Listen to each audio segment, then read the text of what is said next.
নমস্কার বন্ধুরা, আপনাদের সবাইকে স্বাগত লাইভ প্র্যাকটিক্যালিতে। আমি সুজয়। চলুন আজকে আমার সঙ্গে একটা চেনা জায়গায় কিছু অচেনা কিছু। হ্যাঁ, কাঁথি স্টেশন দেখেছেন। আপনি কোথায় থাকবেন, নতুন একটা ঠিকানা আপনাদের বলবো। যদি সম্ভব হয় থাকতে পারেন, তাহলে আপনাদের ভালো লাগবে। এদিন আমরা ট্রেন ধরেছিলাম সাঁতরাগাছি থেকে, কারণ আমাদের এত লেট হয়ে গেছিলো, রাস্তাও জ্যাম ছিল কোনো মিছিল বা মিটিংয়ের জন্য। তা ভাবিনি যে ট্রেনটা পাবো, কিন্তু ট্রেনটাও লেট ছিল, কান্ডারি। তা সেখান থেকে আমি আর দেবা, পাবলো সঙ্গে নেই এখানে।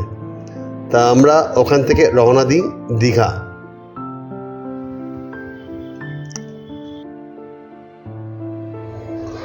আমরা কোলাঘাট ক্রস করছি।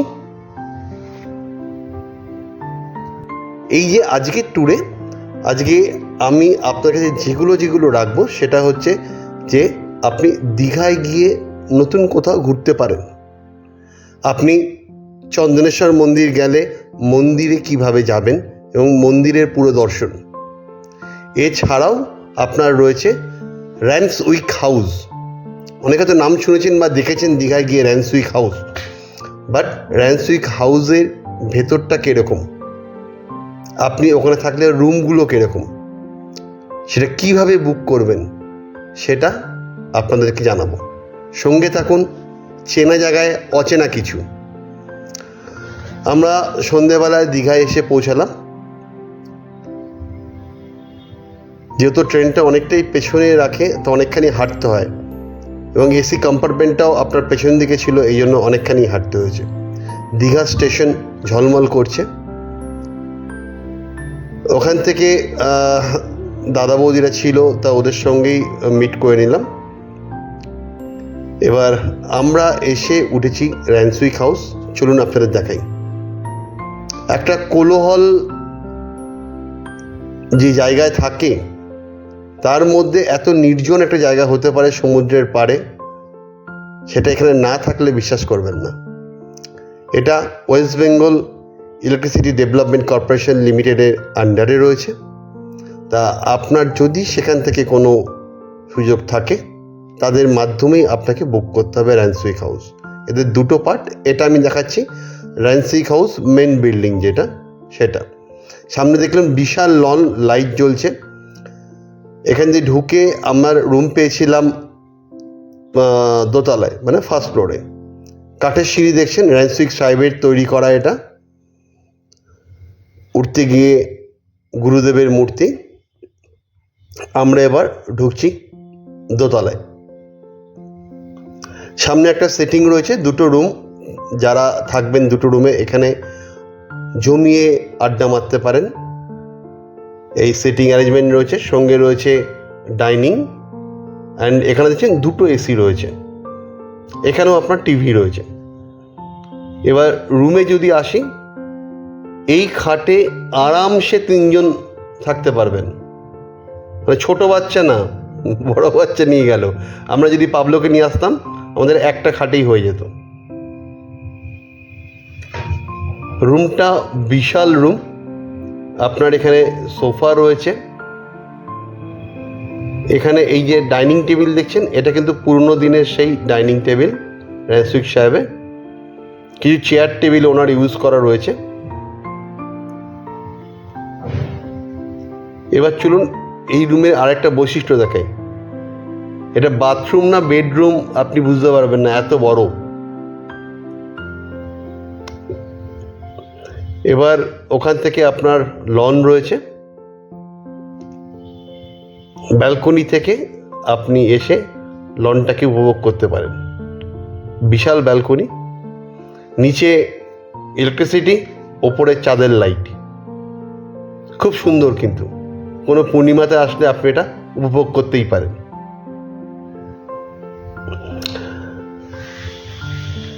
এখানে আপনার এদের সার্ভিসও খুব ভালো।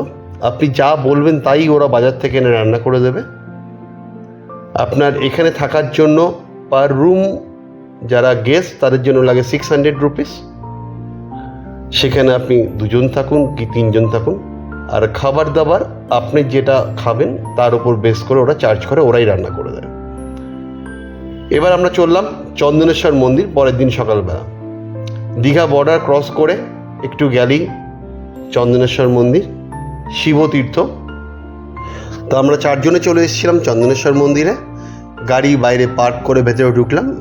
আমরা এবার এসে দেখলাম যে গেটে একটা কুপন নিতে হচ্ছে, সেখানে আপনাকে ওরা সেই টাকাটার এগেন্সে প্রসাদও দিচ্ছে, সেটা দিয়ে পুজো দিতে পারেন আপনি।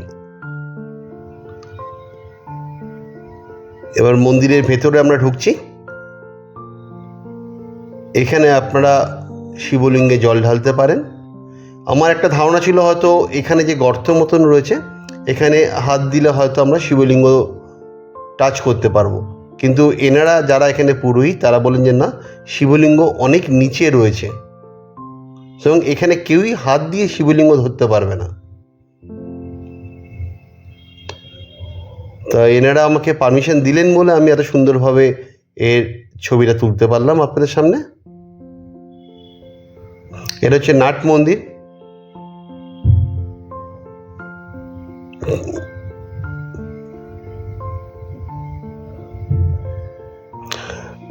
দেখছেন যে সন্ধেবেলার সূর্য অস্ত যাচ্ছে, সন্ধেবেলার র্যানসুই।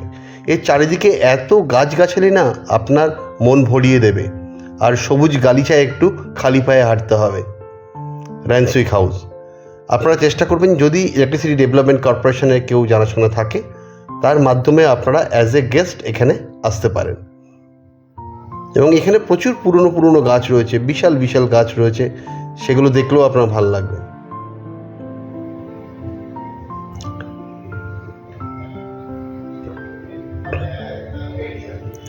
এবার আমরা চলেছি দীঘার সেই চেনা দীঘায় অচেনা কিছু জায়গা, ঢেউসাগর। এটা বছর 1.5 বা বছর 2 হয়েছে এটা।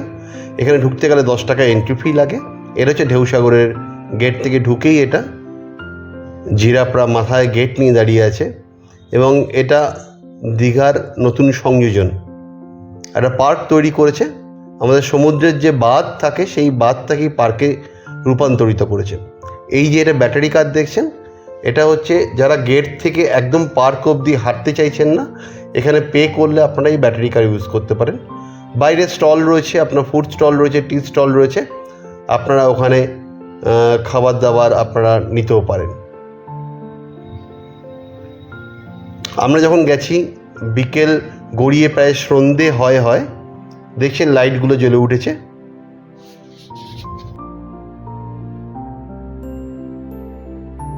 এবং এখানে কিছু পাখি, খরগোশ এগুলোকে রেখে দিয়েছে বাচ্চারা যাতে ভালো লাগে।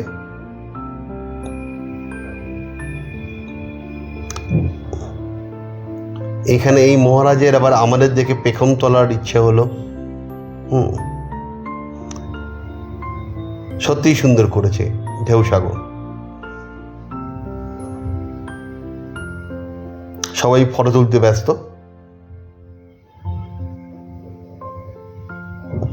দীঘায় এখন নতুন নতুন বিচ হচ্ছে, তার মধ্যে এটা একটা।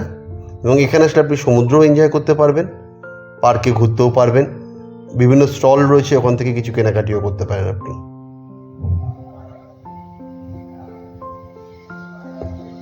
দেখছেন যে লাইটগুলো সব জ্বলতে শুরু করেছে।